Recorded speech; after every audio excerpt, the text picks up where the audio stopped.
Now we're going to talk about the anterior pituitary. So, stimulated by the releasing and inhibiting hormones. So, they're stimulated by the releasing or they respond to the inhibition from the hypothalamus. So, this is where the hypothalamus is going to produce those releasing and inhibiting hormones, and it's going to go to the anterior pituitary through the bloodstream or to the anterior pituitary through the bloodstream and have its effect there. Most of these are going to be kind of stimulating or go to different endocrine glands themselves. So they're going to be what we call tropic hormones, where they're going to act on other endocrine organs. So we have kind of a cascade. So again, I use thyroid a lot, so we're going to talk about it later on. So hypothalamus releases TRH, thyroid releasing hormone. TRH goes to the anterior pituitary, and that releases TSH, thyroid stimulating hormone.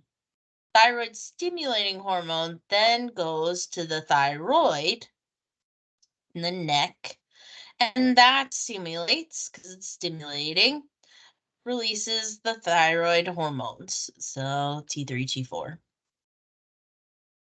And then that's the hormone that goes to target cells and has an effect on metabolism. It's going to be a major part, and we'll talk about thyroid later. Adrenocorticotropic hormone is going to be kind of abbreviated as ACTH, the adrenocorticotropic hormone, but that is going to go to the adrenal gland. So that's going to have a stimulating effect on the adrenal glands, at least in the adrenal cortex. We have follicle stimulating hormone and luteinizing hormones. Both of these, they're named based on the female reproductive tract, but you see them in the males. Well, males have them as well. They just have different effects on them. So these are both going to go to the reproductive tract and stimulate different parts of it. So again, we're going to talk more about it when we get to reproduction. Prolactin is going to be one that's directly released and is not going to necessarily another endocrine gland, but this is going to be for lactation. So that's not going to go to another endocrine gland. It's going to go to the breasts. Growth hormone's another one that's not going to another endocrine gland. It's going to have its direct effect. But all of these tropic or stimulating zing hormones are going to have an effect on another endocrine gland. So first, growth hormone, and it's in the name. So human growth hormone, usually say human growth hormone, but abbreviated to growth hormone, stimulates cell growth and cell reproduction because it's going to increase protein synthesis. So if it increases protein synthesis, then we can have larger cells. Protein synthesis is needed for mitosis, so we can have division of cells. That's what growth hormone's going to do. It's going to grow. Skeletal muscle and chondrocytes, so cartilage cells, are going to be majorly sensitive to growth hormone, meaning they're going to have a lot of target receptors on there, and they're going to be sensitive to it. Well, skeletal muscle needs to enlarge when you're growing, more protein, all of that, and same with cartilage. You need cartilage around the ends of your bones. You're also going to see a response in the skeletal system, so we'll see kind of all their effects next. Growth hormone is released again by the anterior pituitary. So we're talking about the anterior pituitary, but it's stimulated or inhibited by the hypothalamus. So the hypothalamus can release growth hormone releasing hormone. So that's going to cause the anterior pituitary to release it. or it can secrete growth hormone inhibiting hormone. So it's going to stop the release of growth hormone from the anterior pituitary and stop the effects. The action of growth hormone can actually be direct or it can be indirect. And we'll see what that means next, where it can have kind of a direct effect on the target organ, or because of its effect on the target, then it can impact other parts, other systems, and other organs as well. So, growth hormone, again, most cells are going to get larger and divide. The major target is going to be bone and skeletal muscle. Well, this is literally for growth. So, what's happening when you're growing? As a child, your bones are lengthening and your skeletal muscles are getting larger and lengthening as well. So, we can have increase in size of bone and skeletal muscle, making them larger and divide because you need to grow. You also see the liver that produces insulin like growth factors. So, we're going to go over insulin later on, but insulin like growth factors. Insulin decreases blood glucose by causing blood sugar, so glucose that's in the blood, it's circulating around, to go into the cells to be used for making ATP. So if it's no longer in the blood and it's in the cells, well, the blood sugar or blood glucose has gone down. So the insulin like is going to be that it's increasing the amount of nutrients to go into the cell. So cellular uptake, major is going to be glucose, so that they can divide. Because you need nutrients and energy, ATP, all those things for mitosis, for cell division. So insulin like growth factors are going to help with that. You're also going to form collagen, so connective tissue, and it's going to be also major composition of the bone matrix. So remember, bones are going to be made of collagen fibers to kind of allow a little bit flexibility, plus going to be the actual minerals. So calcium and phosphorus is a major one, so that you can have your reinforced bone with collagen. So it makes it tough and a little bendy.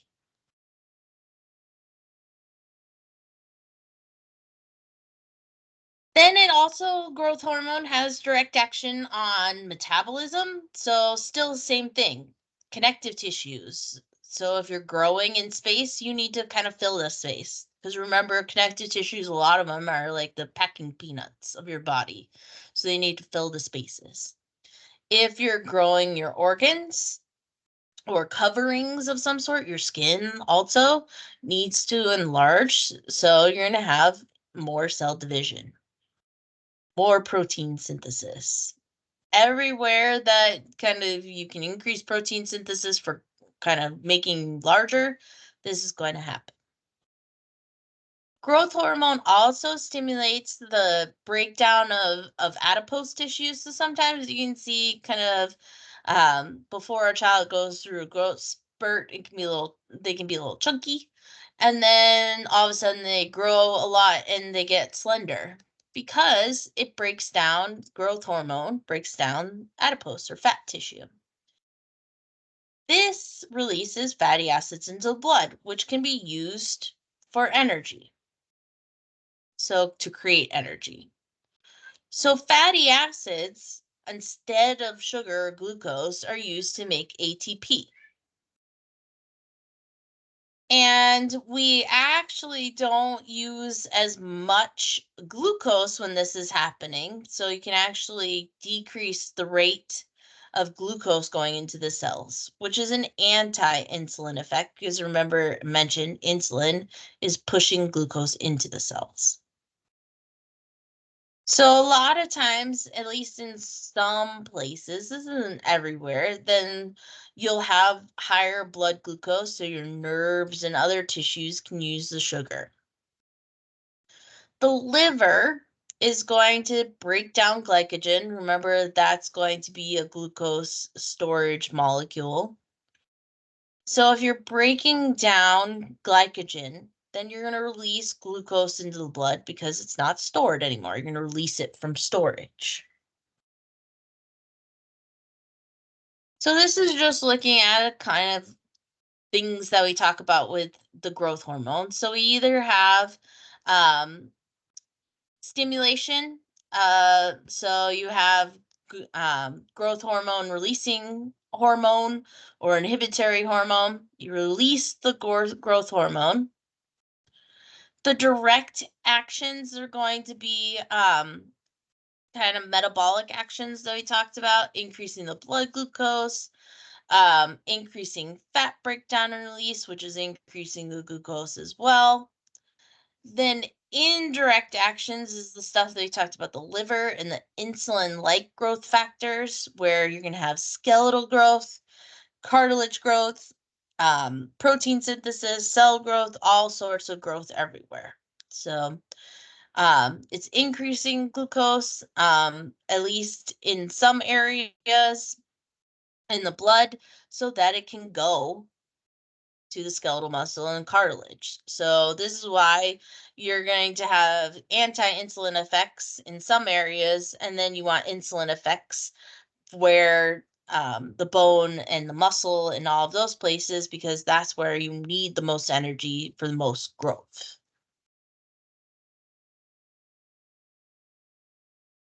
Some abnormalities with growth hormone, if you have what we call hypersecretion, meaning too much,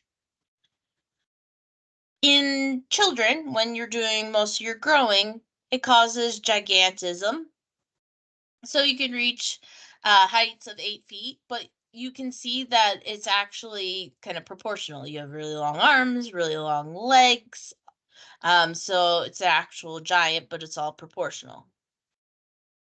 In adults, meaning after your growth plates have been closed, it causes a condition called acromegaly. Acromegaly affects kind of overgrowth of the hands, feet, and also changes in the face. So you have very large, thick bones in the hands and the feet, and then it causes kind of deepening in the kind of eye socket. So the orbit is deeper, so the eyes are set back. You have a larger nose, really thick, large cheeks, large chin. So it's going to be kind of different facial features with acromegaly and abnormally large hands and feet. Hyposecretion is going to be too little, and that is causing a little person. So it causes what we call pituitary dwarfism. There's other causes of dwarfism that we're not going to talk about. This is just because pituitary is not releasing growth hormone for whatever reason. So oftentimes it can be a tumor because we have decreased um, output from our anterior pituitary. But this is going to be where too short. Can only reach maybe 4 feet tall. But this is another part of dwarfism, like we saw in gigantism, that everything's proportional. So the arms and the legs are proportional. It's just a small person as it looking like a child, even though they're at adults. If you have too little growth hormone as adults, nothing really happens because you're not growing anymore. So too much as an adult, well, you continue trying to grow. Too little as an adult, well, you don't really need it anyways because you're kind of at your growth. Your bones aren't growing longer. Um, you don't need as much kind of mitosis happening in your cells. You don't need growth of your skin, all of those things. So it's not as much of a problem in adults. I've mentioned thyroid stimulating hormone already. So this is going to be stimulating the thyroid. That's kind of in the name. So it again, you have TRH or thyroid releasing hormone from the hypothalamus. And then the anterior pituitary releases TSH, which is the thyroid stimulating hormone. And then it has the direct effect on the thyroid gland. So thyroid releases thyroid hormones, which goes kind of everywhere. Target cells of thyroid hormone is everywhere. When thyroid hormones are higher, so you have a good amount of T3 and T4, and you don't need as much anymore. Well, this is where the negative feedback comes in. So first is going to go kind of both negative feedback. So the increase in T4 and T3, the high levels of them, well, then you're going to stop the release of TSH because the thyroid no longer needs to be stimulated.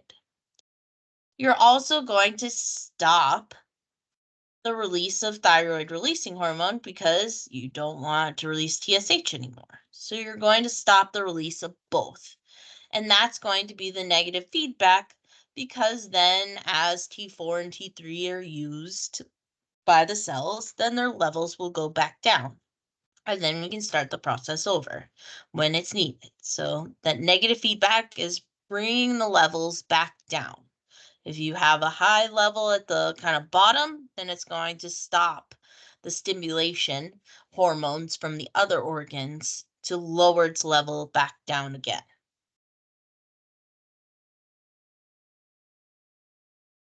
Adrenocorticotropic hormone, or ACTH, again is going to be in the adrenal cortex. Specifically, it's going to be for corticosteroids. So we're going to talk about corticosteroids when we get to it. That responds to corticotropin releasing hormone by the hypothalamus.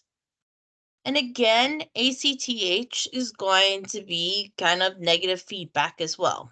So the highest levels of ACTH are actually in the morning because steroids are going to help you kind of get up and ready for your day and the waking. So part of that, having a higher level of corticosteroids in the morning, is due to having an increased level of adrenocorticotropic hormone. And same thing that we saw with TSH is going to be with adrenocorticotropic hormone. So you have CRH, which is corticotropin releasing hormone from the hypothalamus.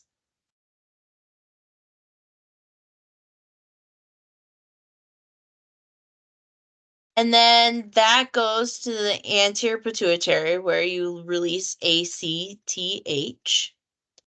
And then that goes to the adrenal cortex to release corticosteroids.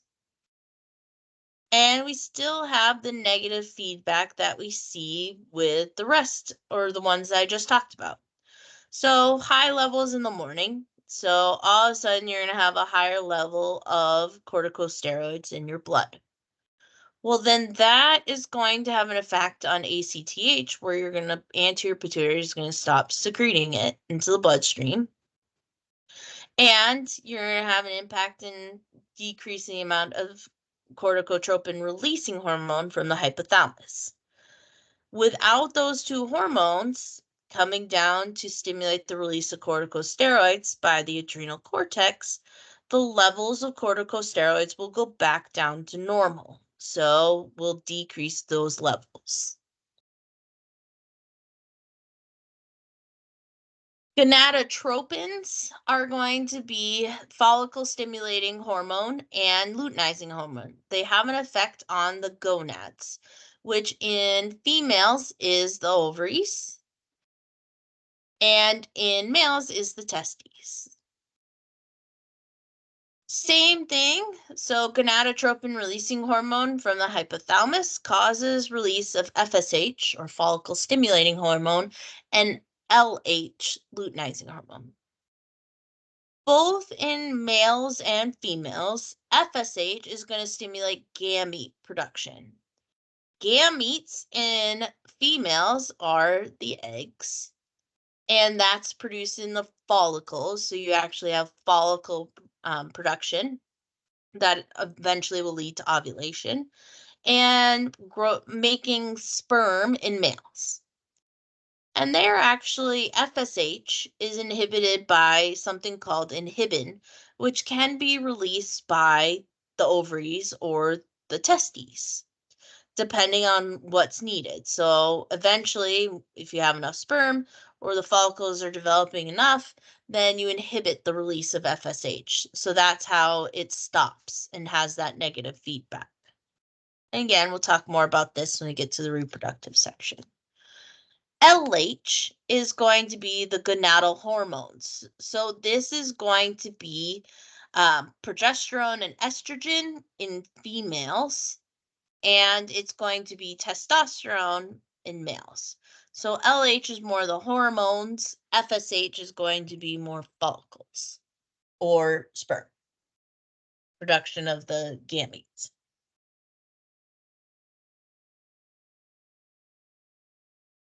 Prolactin is kind of in the name of pro, meaning increase. Lactin is milk. So this is stimulating milk production in females. We know males have it, but we don't know exact use of it. So we same thing, have prolactin inhibiting hormones, and it can be actually dopamine can inhibit prolactin. We also have prolactin releasing hormones. So inhibiting is stopping the release of prolactin. Prolactin releasing hormones are increasing the release. If you increase estrogen levels, that is going to also stimulate prolactin release. Prolactin, again, is milk production. So it is making the milk. So this is going to be producing or making milk. If the infant is continuing to suckle, then that's going to continue the release of prolactin, and that's continued milk production. That's why milk production goes down at weaning or less often of the infant suckling, because it's not having that stimulation of releasing prolactin.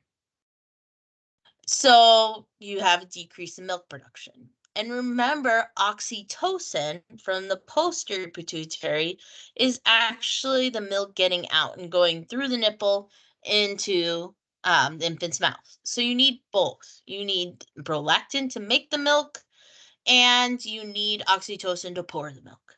You can think of it that way. Again, negative feedback, I mentioned it a couple of times. It's the most common control mechanism for hormones. So the hypothalamic hormones, those releasing hormones, are going to go down to the anterior pituitary. So you have your releasing hormones that go into the anterior pituitary. The anterior pituitary releases its hormone to have an effect on the endocrine gland. And then the endocrine gland releases its hormone to have its effect on target cells.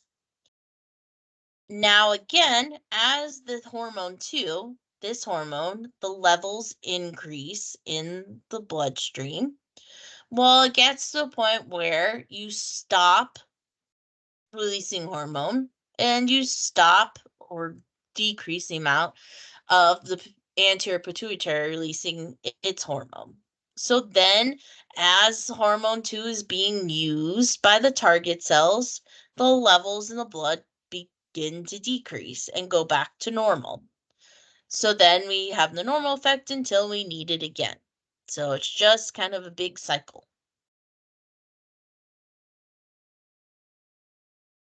So again, the second hormone released by the target endocrine gland, not the target cells, the endocrine gland, can suppress the secretion of both the releasing hormone and the pituitary hormone.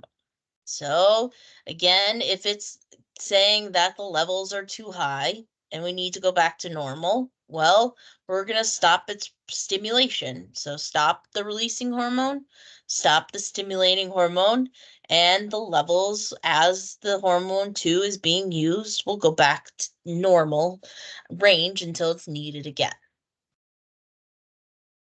So this is just kind of looking at a bunch of it. So we have the releasing hormones, corticotropin releasing hormone, thyrotropin, so thyroid releasing hormone.